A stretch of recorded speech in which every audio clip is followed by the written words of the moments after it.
નમસ્કાર દર્શક મિત્રો, ફોકલ પોઈન્ટ બાય અજય ઉમટમાં આજે આપણે ચર્ચા કરીશું કે અમેરિકી રાષ્ટ્રપ્રમુખ ડોનાલ્ડ ટ્રમ્પ ખુદ હવે આ યુદ્ધથી બરાબરના અકળાયા છે, ઘિન્નાયા છે અને હવે પેલું કહે છે ને કે કોઈ પણ હિસાબે આ યુદ્ધમાંથી બહાર નીકળવા ઈચ્છે છે, પરંતુ સમજૂતી ઈચ્છે છે, સમાધાન ઈચ્છે છે, છતાં પણ પોતાની તંગડી પણ ઊંચી રાખવા માંગે છે અને એટલા જ માટે અવારનવાર ધમકી આપે છે, ભપકી આપે છે અને ફરી પાછા સમાધાનની અને સંવાદની વાત કરે છે. તો આજનું જે ડેવલપમેન્ટ છે એ ડેવલપમેન્ટમાં એવું છે કે વોલ સ્ટ્રીટ જર્નલના અહેવાલો કે જે એકદમ ડોનાલ્ડ ટ્રમ્પના અત્યંત કરીબી સૂત્રોને ટાંકીને એમણે કહ્યું છે કે ડોનાલ્ડ ટ્રમ્પ એવું કહે છે કે ભાઈ હું કંટાળ્યો છું અને હોર્મુઝની ખાડી ખુલે કે ના ખુલે, અમેરિકાના જે ઉદ્દેશ્ય હતા હુમલા કરવાના એ પતી ગયા છે ને હવે અમેરિકાને કાંઈ પડે નથી. અમેરિકા કંઈ હોર્મુઝની ખાડીમાંથી ક્રૂડ ઓઇલ લેતું નથી. અમેરિકા પોતે આત્મનિર્ભર છે. એટલે ડોનાલ્ડ ટ્રમ્પ એવું માને છે કે ઈરાન સાથેનું યુદ્ધ લાંબુ ચાલે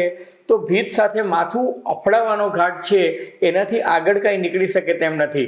બીજી વાત એ છે કે ડોનાલ્ડ ટ્રમ્પે ધમકી ચોક્કસ આપી હતી કે અમે ખર્ગ આઇલેન્ડ લઈ લઈશું, અમે લડાખ આઇલેન્ડ પર કબજો કરી લઈશું, હોર્મુઝની ખાડી જે છે એમાં અમેરિકી યુદ્ધપોત જે છે એ લાવીને અમે હુમલાઓ કરીશું. પરંતુ એમને પેન્ટાગોનના એવું કહેવાય છે કે ઉચ્ચ અધિકારીઓએ કહ્યું છે કે આમાં તો ઉલમાંથી ચૂલમાં પડવા જેવો ઘાટ થશે.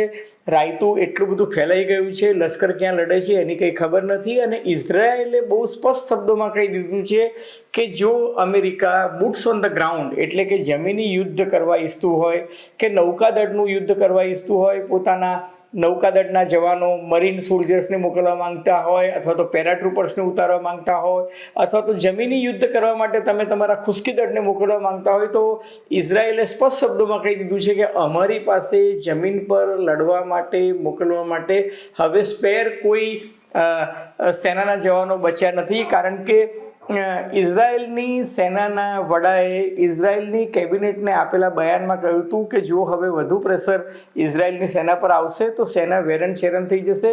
છેલ્લા 4 વર્ષથી ઇઝરાયેલની સેના જે રીતના લડી રહી છે એ જોતાં હવે એમનામાં જે એક મોટિવેશન હોવું જોઈએ, સ્ટેમિના હોવી જોઈએ રહી નથી. બધા થાકી ગયા છે, કંટાળી ગયા છે અને એટલે જ ડોનાલ્ડ ટ્રમ્પને એવું લાગે છે કે આ યુદ્ધ જે છે એ લાંબો સમય ચલાવવા જેવું નથી. આજે જ ઇઝરાયેલના 6 સૈનિકો લેબેનોન ખાતે ની લડાઈમાં માર્યા ગયા છે અને ઇઝરાયેલને પોતાનો એક પણ સૈનિક ગુમાવવો પાલવે તેમ નથી અને ઇઝરાયેલ આ બાબતમાં અત્યંત સંવેદનશીલ છે. તો બીજી મહત્વની વાત આવે છે કે ખાડીના દેશો પાસેથી અમેરિકાએ યુદ્ધનો ખર્ચ વસૂલવો જોઈએ કે કેમ. ડોનાલ્ડ ટ્રમ્પ એવું માને છે કે ખાડીના દેશોએ અમેરિકાને યુદ્ધનો ખર્ચ આપવો જોઈએ. આ મુદ્દો પણ અત્યંત પેચીદો બની ગયો છે, કારણ કે ખાડીના દેશોમાં ભયંકર નારાજગી છે કે અમેરિકા જેની પાસેથી અમે સુરક્ષા ઈચ્છતા હતા એના રાજમાં અમારે વધારે પડતી અસુરક્ષિતતા ભોગવવી પડી છે. તો બીજી બાજુ ટ્રમ્પ નાટો પર ઘિરનાયા છે, ફ્રાન્સ પર અકળાયા છે અને એવું કહી રહ્યા છે કે નાટો તો પેપર ટાઈગર છે, ફ્રાન્સ ને સ્વીડન ને સ્વિટ્ઝરલેન્ડ ને ઇટલી કોઈ દેશોએ મારી મદદ કરી નથી અને હું અને અમેરિકા એટલે કે ડોનાલ્ડ ટ્રમ્પ અને અમેરિકા આ બધી જ વાતો જે છે એ યાદ રાખશે. પરંતુ બિટવીન ધ લાઇન્સ એવો સંકેત મળી રહ્યો છે કે ડોનાલ્ડ ટ્રમ્પ કોઈ પણ સંજોગોમાં યેન કેન પ્રકારે જે પાણીએ મગ ચડતા હોય એ પાણીએ પણ સમાધાન કરવા ઈચ્છે છે અને એ હવે પાકિસ્તાનની ચેનલ જે છે એ લિટરલી બંધ થઈ ગઈ છે, પણ એ સિવાયની ચેનલ જે છે એને ખોલી રહ્યા છે. અને સૌથી મોટો સંકેત એ મળી રહ્યો છે કે જે ક્રૂડ ઓઇલના ભાવ $118 સુધી પહોંચી ગયા હતા એ આજે ઘટીને $107 થી $109 પર આવી ગયા છે. એનો અર્થ એ કે ક્રૂડ માર્કેટ જે છે સુધર્યું છે. એટલું જ નહીં, અમેરિકી માર્કેટ હું જ્યારે આ વિડીયો બનાવી રહ્યો છું ત્યારે 8 વાગ્યા પછી પોઝિટિવ જોવા મળે છે. એનો અર્થ એ કે ડાઉ જોન્સ છે, સ્ટેન્ડર્ડ એન્ડ પુઅર છે, નાસ્ડેક છે, આ તમામ શેર બજાર જે છે 1 થી 1.5% ઉપર પોઝિટિવમાં દેખાઈ રહ્યા છે. અર્થાત અમેરિકી માર્કેટને એવું લાગે છે કે સમાધાન થઈ જશે, પરંતુ સામા પક્ષે ઈરાનના રાષ્ટ્રપતિએ પહેલી વખત ગળું ખોખારીને કહ્યું છે કે ઈરાન પોતાના સ્વમાન સાથે કોઈ પણ સંજોગોમાં બાંધછોડ કરશે નહીં. ઈરાનની શરતો જો અમેરિકાને મંજૂર હોય તો અને તો જ સમાધાન થશે. આ તમામ મુદ્દાની ચર્ચા આજે આપણે કરીશું ફોકલ પોઈન્ટ બાય અજય ઉમટમાં. પરંતુ એ પહેલાં મારી આપ સૌને વિનંતી છે કે જો તમને ફોકલ પોઈન્ટ બાય અજય ઉમટનો આ એપિસોડ ગમે તો મહેરબાની કરીને એને લાઇક કરજો, શેર કરજો, સબસ્ક્રાઈબ કરજો અને હા, પેલું બેલ આઇકોનનું બટન દબાવવાનું ભૂલતા નહીં, જેથી તમને અમારા નવા વિડીયોઝના નોટિફિકેશન્સ મળતા રહે. તો ધન્યવાદ.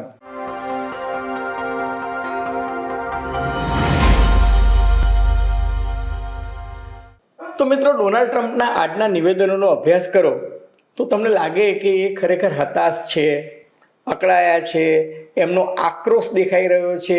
જે ડોનાલ્ડ ટ્રમ્પ ડાન્સ કરતા હોય ને મુઠ્ઠીઓ વાળતા હોય, એ ડોનાલ્ડ ટ્રમ્પ અત્યારે ગુસ્સામાં મુઠ્ઠીઓ ભીસી રહ્યા હોય એવું લાગે છે. અને એટલે જ આજે હું તમને આજે સવારની જે વોલ સ્ટ્રીટ જર્નલની જે હેડલાઇન છે એમાં એવો સ્પષ્ટ સંકેત વ્હાઇટ હાઉસના બહુ જ નિકટના સૂત્રોએ આપ્યો છે કે હોર્મુઝની ખાડી ખુલે કે ના ખુલે, અમેરિકા હવે આ યુદ્ધમાંથી મુક્ત થવા માંગે છે. કારણ કે ડોનાલ્ડ ટ્રમ્પના શબ્દોમાં કહું તો અમેરિકી જે ઉદ્દેશ્ય હતા યુદ્ધના એ હવે પાર પડી ગયા છે. એટલે અમેરિકાને આ યુદ્ધ જે છે એને પ્રતિષ્ઠાનો પ્રશ્ન બનાવવા માંગતા નથી. કારણ કે હવે દુનિયાભરમાં ચર્ચા થઈ રહી છે કે અમેરિકા કયું યુદ્ધ વિદેશમાં જઈને જીતે છે. નહોતું અમેરિકા વિયેટનામમાં જીતું, એટલે વિયેટનામથી માંડીને અફઘાનિસ્તાન સુધીના ઇતિહાસની વાતો આવી ગઈ છે ને અમેરિકાની પ્રતિષ્ઠાને ખાસું નુકસાન થઈ રહ્યું છે. બીજું કે અમેરિકામાં અને યુરોપના દેશોમાં નો કિંગના નામે ડોનાલ્ડ ટ્રમ્પ સામે જે જનતાનો જનાક્રોશ જે રીતના બહાર આવી રહ્યો છે એનાથી પણ ડોનાલ્ડ ટ્રમ્પ થોડા ડઘાઈ ગયા છે.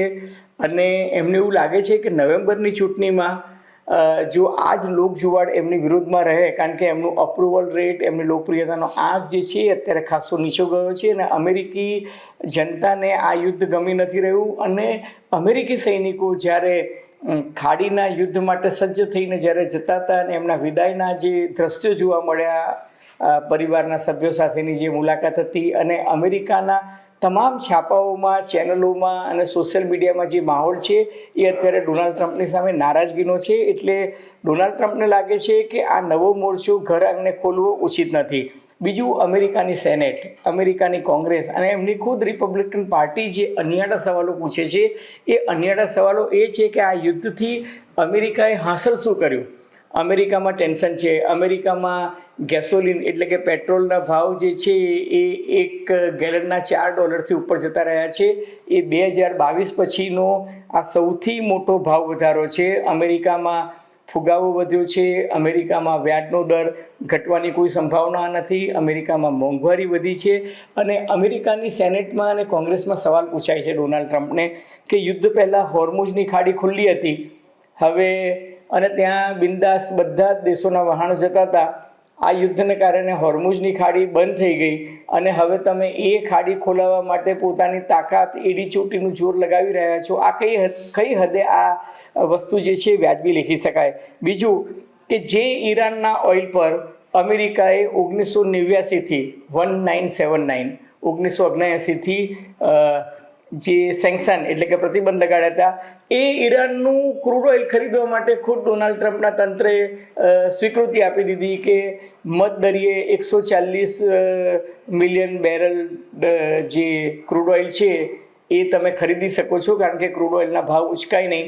એના માટે ડોનાલ્ડ ટ્રમ્પે આ કન્સેશન આપ્યું. ત્રીજું કન્સેશન જુઓ તો રશિયા, કે જેનું ક્રૂડ ઓઇલ ખરીદવા માટે ભારત સહિતના દેશોને ડોનાલ્ડ ટ્રમ્પે સ્પષ્ટ તાકીદ કરી હતી કે રશિયા પાસેથી ક્રૂડ ઓઇલ ના ખરીદતા. એ રશિયા પાસેથી ક્રૂડ ઓઇલ ખરીદવાની પણ અમેરિકાને છૂટ આપવી પડી. ચોથું કે જે અમેરિકા સતત એવું કહેતું હતું કે ભાઈ અમે કોઈ ન્યુક્લિયર બોમ્બ બનાવી રહ્યા નથી, અને NPT એટલે ન્યુક્લિયર પ્રોલિફરેશન ટ્રીટી એટલે કે પરમાણુ અવિસ્તરીકરણ સંધિમાં જે ઈરાન જોડાયેલું હતું ને સતત એવું કહેતું હતું ને આજે પણ કહે છે કે અમે પરમાણુ બોમ્બ બનાવવા નહોતા ઈચ્છતા, એ અમારો એજન્ડા નથી અને ભવિષ્યમાં પણ નથી. એ ઈરાને હવે પોતાનો પેંતરો બદલ્યો છે ને એને એવું કહ્યું કે ભાઈ અમે આટલા વર્ષો સુધી પરમાણુ બોમ્બ ન બનાવ્યો છતાં પણ જો અમને દંડવામાં આવતા હોય તો હવે અમે NPTમાંથી બહાર નીકળવા માંગીએ છીએ અને હવે અમે પરમાણુ બોમ્બ બનાવવા ઈચ્છીએ છીએ. અને આ અંગેની ગંભીર ચર્ચા ઈરાનની સંસદમાં થઈ રહી છે. ચોથી મહત્વની વસ્તુ જે છે કે ખાડીના દેશોમાં અમેરિકા વિરુદ્ધ એક માહોલ ઊભો થઈ રહ્યો છે કે ભાઈ અમેરિકી છાવણીઓ જ જો ખાડીના દેશોમાં સુરક્ષિત ન હોય તો પછી ખાડીના દેશોને અમેરિકા શું પ્રોટેક્શન આપવાનું. પાંચમી મહત્વની વસ્તુ એ છે કે ટ્રમ્પને એમ હતું કે ચપટી વગાડતામાં નાટો આવી જશે, ચપટી વગાડતામાં UK ને ફ્રાન્સ ને સ્પેન ને આ બધા દેશોને એ આ યુદ્ધમાં જોતરી દેશે, પરંતુ નાટોએ નન્નો ભણી દીધો. યુરોપિયન યુનિયને કહ્યું કે આ અમારી લડાઈ જ નથી. એથી પણ આગળ ગઈકાલે ફ્રાન્સે સ્પષ્ટ શબ્દોમાં કહી દીધું કે ઇઝરાયલ માટે જો શસ્ત્રો લઈ જવામાં ફ્રાન્સની એર સ્પેસનો ઉપયોગ કરાશે તો ફ્રાન્સ એને મંજૂરી નહીં આપે. આ અગાઉ સ્પેને પણ ના પાડી દીધી હતી. એ અગાઉ સ્વિટ્ઝરલેન્ડ અને બીજા દેશોએ પણ ના પાડી દીધી હતી.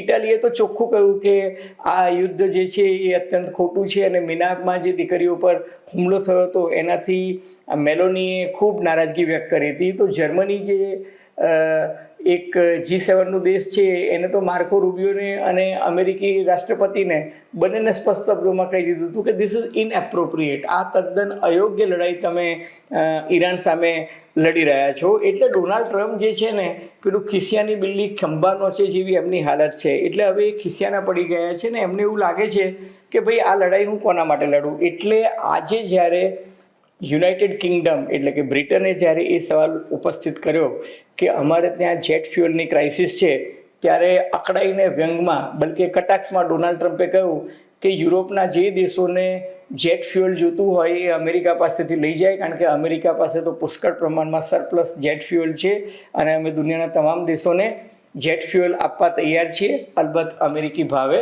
પરંતુ મજાકમાં એમણે ઉમેર્યું અને જો અમેરિકી ક્રૂડ ઓઇલ અથવા અમેરિકી જેટ ફ્યુઅલ ના પોસાતું હોય તો જાઓ જઈને પેલી હોર્મુઝની ખાડીમાં અને ખાડીને ખોલાવો.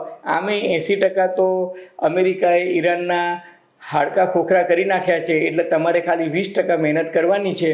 તો 20% મહેનત કરી અને હોર્મુઝની ખાડી ખોલો અને ત્યાં જઈને ક્રૂડ ઓઇલ લો.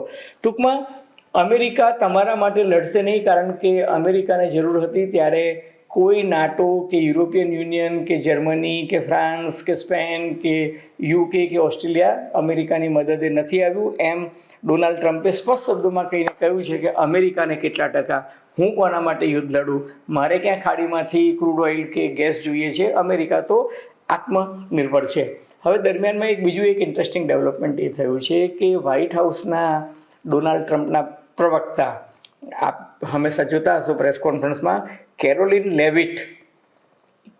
લેવિટે એક પ્રશ્નના જવાબમાં એવું કહ્યું કે ખાડીના દેશોએ અમેરિકાને યુદ્ધનો ખર્ચ આપવો જોઈએ અને ખુદ ડોનાલ્ડ ટ્રમ્પ આ પ્રસ્તાવ અંગે અત્યંત ઉત્સુક છે.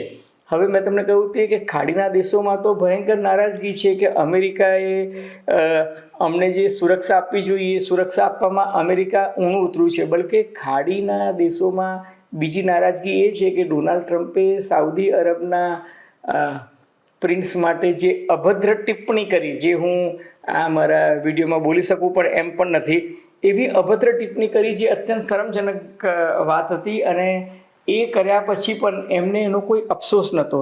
ત્રીજું કે ખાડીના દેશોમાં આજે ચર્ચા થઈ રહી છે કે કતાર, જેની ધોરી નસ, અર્થતંત્રની ધોરી નસ જે છે એ રાસ લાફાનની રિફાઇનરી અને ગેસ પ્રોજેક્ટ હતો, એ પ્રોજેક્ટ ઈરાને એક હુમલામાં ઉડાવી દીધો.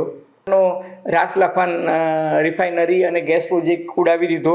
એના કારણે કતારની તો જે આર્થિક હાલત હતી એ ખસ્તા થઈ ગઈ છે. ત્યાં અમેરિકી છાવણી હોવા છતાં કતાર પરના હુમલાને અમેરિકન આર્મી જે છે એ બચાવી શક્યું નહીં. અને હવે ઈરાન ચૂન કે અમેરિકાના મિલિટરી બેઝ પર દુબઈ હોય, અબુધાબી હોય, કતાર હોય, સાઉદી અરેબિયા હોય, કુવેત હોય, બહેરીન, ઈરાક કે જોર્ડન, દરેક જગ્યાએ હુમલા કરી રહ્યું છે. અને જે રાષ્ટ્રો અમેરિકા પર સુરક્ષા માટે આધારિત હતા એ અત્યારે તમામ ખાડીના દેશો અત્યંત અસુરક્ષિતતાનો અનુભવ કરી રહ્યા છે. આજે જ દુબઈ બંદર પર કુવેતનું ઓઇલ ટેન્કર ખચાખચ ભરેલું હતું ક્રૂડ ઓઇલથી, એને ઈરાને એક ડ્રોન દ્વારા ઉડાવી દીધું અને આખું ક્રૂડ ઓઇલથી ભરેલું એ જહાજ હતું એ મધદરિયે નહીં બલકે દુબઈ પોર્ટ પર સળગી ગયું. હવે એ જ રીતના તમે જુઓ કે બહેરીનમાં જે ફિફ્થ ફ્લીટ હતી એના પર ઈરાને મિસાઇલ અને ડ્રોન હુમલા કરીને એને એટલું બધું નુકસાન પહોંચાડ્યું. ત્યારબાદ અમેરિકાએ પોતાનું યુદ્ધપોત ગેરાલ્ડ ફોર્ડ અને USS અબ્રાહમ જે પર્શિયન ખાડીમાં ઉતારવાની કોશિશ કરી, પરંતુ એના પર પણ જે રીતના મિસાઇલ છોડવામાં આવીને હુમલા થયા. ગેરાલ્ડ ફોર્ડ જે છે એ અત્યારે રિપેરિંગમાં જતું રહ્યું છે, મેન્ટેનન્સ અને રિપેરિંગ માટે. તો યુએસએસ અબ્રાહમ જે છે એ યુદ્ધના મેદાનથી લગભગ 1200 કિલોમીટર દૂર હિન્દ મહાસાગરમાં સુરક્ષિત લાંગરી દીધું છે, મધદરિયા અલબત્ત. બીજું કે દુબઈ, અબુધાબી, શારજા, સાઉદી અરેબિયા બધી જ જગ્યાએ એપલ સહિતની ઘણી બધી કંપનીઓએ પોતાના સ્ટોર બંધ કરી દીધા છે, પોતાના લોકેશન આપવાના બંધ કરી દીધા છે. ઘણી બધી અમેરિકન કંપનીઓમાં આજે 31મી માર્ચ છે પણ પગાર થયા નથી. અને દુબઈમાં તમે જુઓ તો આજે દુબઈ પર 14 મિસાઇલ અને 36 ડ્રોનથી હુમલા થયા. આ 14 મિસાઇલમાં 10 તો બેલિસ્ટિક હતી, 4 ક્રૂઝ મિસાઇલ હતી. અત્યાર સુધી દુબઈના સત્તાવાર મીડિયા આંકડા અનુસાર 433 બેલિસ્ટિક મિસાઇલ, 19 ક્રૂઝ મિસાઇલ અને 1977 જેટલા ડ્રોન્સ છેલ્લા 1 મહિનામાં એમની પર છોડવામાં આવ્યા છે. બહેરીન કહે છે કે અમારી પર 182 બેલિસ્ટિક મિસાઇલ અને 400થી વધુ ડ્રોન. ટૂંકમાં કહેવાનું તાત્પર્ય એ છે કે ખાડીના દરેક દેશો પર હુમલા થયા અને આ દરેક દેશમાં અમેરિકી છાવણી હતી, છતાં પણ જે જોઈએ એટલું એમને સુરક્ષિતતા અથવા તો પ્રોટેક્શન, જેને કહી શકાય, રક્ષણ મળ્યું નથી. દુબઈના શેર બજારને છેલ્લા 10 દિવસમાં લગભગ 12 લાખ કરોડ રૂપિયાનું નુકસાન થયું છે. એટલે કહેવાનું તાત્પર્ય એ છે કે ઈરાન પર યુએસ અને અમેરિકાએ હુમલા તો કહેવાનું તાત્પર્ય એ છે કે ઈરાન પર અમેરિકા અને ઇઝરાયેલે હુમલાઓ તો ચાલુ રાખ્યા છે, પરંતુ એ હુમલાઓ અત્યારે પાવર પ્રોજેક્ટ્સ પર નથી પણ લશ્કરી છાવણીઓ પર હુમલા થઈ રહ્યા છે, મિસાઇલ અને ડ્રોનના ઉત્પાદન કેન્દ્રો પર હુમલા થઈ રહ્યા છે, એમની છાવણીઓ ઉપરાંત સરકારી કચેરીઓ પર, યુનિવર્સિટી પર હુમલા થયા છે, વોટર ડિસેલિનેશન પ્લાન્ટ પર હુમલા થયા છે. હવે ઈરાન એવું કહે છે તમે જ્યાં હુમલા કરશો ત્યાં અમે વળતા હુમલા કરશું. દાખલા તરીકે ઈરાનની સાયન્સ એન્ડ ટેકનોલોજી યુનિવર્સિટી પર હુમલો કર્યો તો ઈરાને આજે ઈરાક ખાતે અમેરિકાની એક યુનિવર્સિટી હતી જેનું સંચાલન અમેરિકા કરતું હતું, એ યુનિવર્સિટી પર મિસાઇલથી હુમલો કર્યો. હવે ત્યાંના વિદ્યાર્થીઓ બાપડા ભયભીત થઈ ગયા છે, કારણ કે કોઈ ભયના મારે ત્યાં રોકાતા નથી, નાસભાગ થઈ ગઈ છે ઈરાકમાં. એ જ રીતના સાઉથ લેબેનોનમાં આજે 6 ઇઝરાયેલી સૈનિકો માર્યા ગયા છે. સંયુક્ત રાષ્ટ્રસંઘના 3 શાંતિદૂતો ઇઝરાયેલના ઓપરેશનમાં ગઈકાલે મૃત્યુ પામ્યા હતા. ઇઝરાયલ પર ઈરાને વળતો હુમલો કર્યો છે અને તેલ અવીવ, જેરુસેલમ, હાઇફા પોર્ટ, હાઇફા રિફાઇનરી અને સેન્ટ્રલ ઇઝરાયલમાં અત્યારે હુમલાનું પ્રમાણ વધી ગયું છે. ઇઝરાયલ અત્યારે ચારે તરફથી ઘેરાઈ ગયું છે. ઇઝરાયલ પર તમે ઉત્તરે જુઓ તો લેબેનોન સાઇડથી હિઝબુલ્લા હુમલાઓ કરી રહ્યા છે, તો પૂર્વમાંથી ઈરાન ભયંકર મિસાઇલ અને ડ્રોનની વર્ષા કરી રહ્યું છે, તો પશ્ચિમમાં પાછળની સાઈડથી ગાઝા અને પેલેસ્ટાઇનના હમાસના જે રીગ્રુપિંગ થઈ રહ્યું છે એ લોકો તક મળે ઇઝરાયલને કાંકરી ચાળો કરે છે. તો દક્ષિણ દિશામાંથી યમન એટલે કે હુથી લડવૈયાઓ છે એ ઇઝરાયલ પર હુમલા કરી રહ્યા છે. એટલે ઇઝરાયલ પોતે આ હુમલાઓ ખાડવા માટે ભયંકર મહેનત કરી રહ્યું છે. ને બીજું કે એનો જે આયરન ડોમ હતો એ આયરન ડોમમાં અત્યારે મિસાઇલ ઇન્ટરસેપ્ટરની સંખ્યા તજજ્ઞોના કહેવા પ્રમાણે, કારણ કે યુદ્ધમાં કોઈ સાચું ખોટું કહેતું નથી, પણ એ અત્યારે મર્યાદિત થઈ છે. એટલે ઘણી બધી મિસાઇલ અને ડ્રોન ભેદી અને ઠેક ઇઝરાયલની અંદર પહોંચી ગયા છે. અને એથી પણ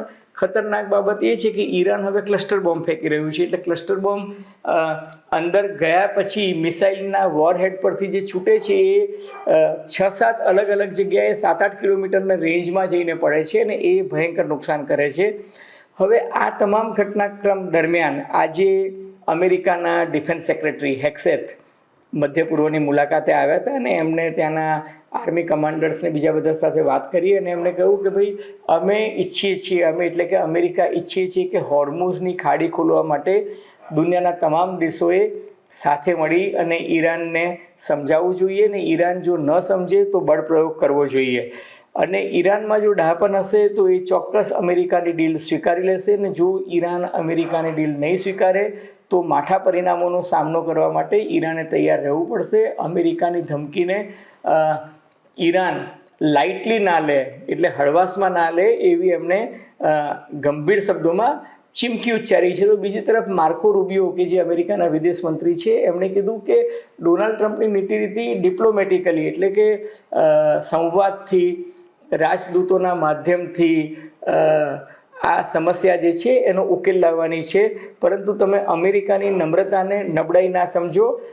કહેવાનું તાત્પર્ય એ છે કે જો માર્કો રૂબિયો પણ સમજૂતીની વાત કરતા હોય અને હેક્સેટ પણ એવું કહેતા હોય કે ઈરાને ડીલ સ્વીકારી લેવી જોઈએ, એનો અર્થ એ કે યેન કેન પ્રકારે સમજૂતી થાય, મંત્રણા થાય અને આ યુદ્ધનો અંત આવે એવું અમેરિકા ઈચ્છી રહ્યું છે, એવા સ્પષ્ટ સંકેત મળી રહ્યા છે. અલબત્ત મેં તમને શરૂઆતમાં કહ્યું તેમ તંગડી ઊંચી રાખે છે, કારણ કે અમેરિકાને પોતાને સુપર પાવર હોવાનો ગર્વ છે.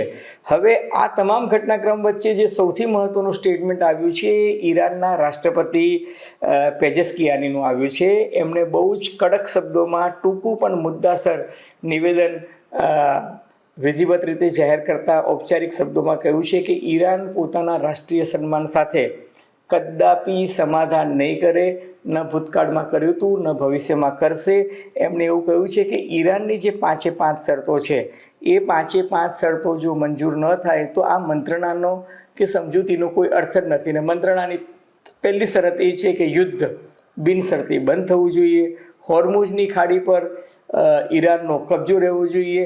હવે તો વાત એથી પણ આગળ વધી ગઈ છે કે જેમ સુએઝની કેનાલ પર ટોલ ટેક્સ લેવાય છે એમ હોર્મુઝની ખાડી એ ઈરાનના સાર્વભૌમત્વનો ભાગ હશે અને એના પર ઈરાન બાકાયદા ટોલ ટેક્સ લેશે. બીજું કે આ યુદ્ધમાં જે નુકસાન થયું છે એનું વળતર અમેરિકાએ અને ઇઝરાયેલે ચૂકવવું પડશે. અને બીજું કે ભવિષ્યમાં આ પ્રકારના કોઈ યુદ્ધ કે હુમલો ન થાય એની ખાતરી આપવી પડે. ટૂંકમાં વાત સમાધાન તરફ જઈ રહી છે, છતાં પણ બંને પક્ષ જાહેરમાં નમતું જોખવા માટે તૈયાર નથી અને ઈરાનને રશિયા અને ચીન મદદ કરી રહ્યું છે એવું અમેરિકી પ્રવક્તાએ કીધું. એના જવાબમાં ચીન તરફથી એવો સંકેત મળ્યો છે કે ઈરાન અને ચીન વચ્ચે 2021માં 25 વર્ષ માટે સમજૂતી થઈ છે અને બંને એકબીજાને મદદ કરવા માટે કટિબદ્ધ છે. ઈરાન ચીનને 13%થી વધુ ક્રૂડ ઓઇલ અને ગેસ સપ્લાય કરે છે. એટલું જ નહીં, $400 બિલિયન માલ ઈરાન પાસેથી ચીન ડિસ્કાઉન્ટેડ એટલે જેમ ભારતને રશિયા ડિસ્કાઉન્ટ આપતું હતું એ રીતના ચીનને ઈરાન ડિસ્કાઉન્ટેડ રેટમાં ક્રૂડ ઓઇલ અને ગેસ આપે છે અને એના બદલામાં ચીન એને શસ્ત્રો આપે છે, ચીન એને ઇન્ફ્રાસ્ટ્રક્ચર બનાવીને આપે છે, ચીન એને બધી જ વસ્તુઓ બાર્ટરમાં એકબીજાને આપી રહ્યા છે. ટૂંકમાં ચીન અને ઈરાનની ધરી તોડી શકાય તેમ નથી. તો રશિયા લશ્કરી સહાય અને સરંજામ આપી રહ્યું છે અને બીજું લશ્કરની જે મદદ અત્યારે રશિયા ઈરાનને કરી રહ્યું છે એથી પણ મોટી મદદ ગુપ્તચર માહિતી આપી રહ્યું છે, કારણ કે રશિયા પણ યુક્રેનમાં અમેરિકાએ જે કર્યું એનો બદલો ઈરાનના માધ્યમથી લઈ રહ્યો છે. ટૂંકમાં અમેરિકાને હાથના કર્યા હૈયે વાગ્યા છે એ તો દેખાઈ રહ્યું છે. અલબત્ત આગે દેખો હોતા હે ક્યા. મિત્રો, હું દર વખતે કહું છું તેમ at the cost of repetition કહું છું કે આ યુદ્ધ લાંબુ ચાલે એ માનવતાના હિતમાં નથી. યુદ્ધનો અંત આવે એ જ ઇષ્ટ છે. છતાં નવગુજરાત સમયે અને અમદાવાદ મિરરના સથવારે ફોકલ પોઈન્ટ બાય અજય ઉમટનો આ એપિસોડ જો તમને ગમ્યો હોય તો મહેરબાની કરીને લાઇક કરજો, શેર કરજો, સબસ્ક્રાઈબ ખાસ કરજો, જેથી તમને અમારા નવા વિડીયોઝના નોટિફિકેશન્સ મળતા રહે ને આપણી ટીકા ટિપ્પણી, અવલોકન, અનુમાન અમને ગમશે. ધન્યવાદ, ખૂબ ખૂબ આભાર.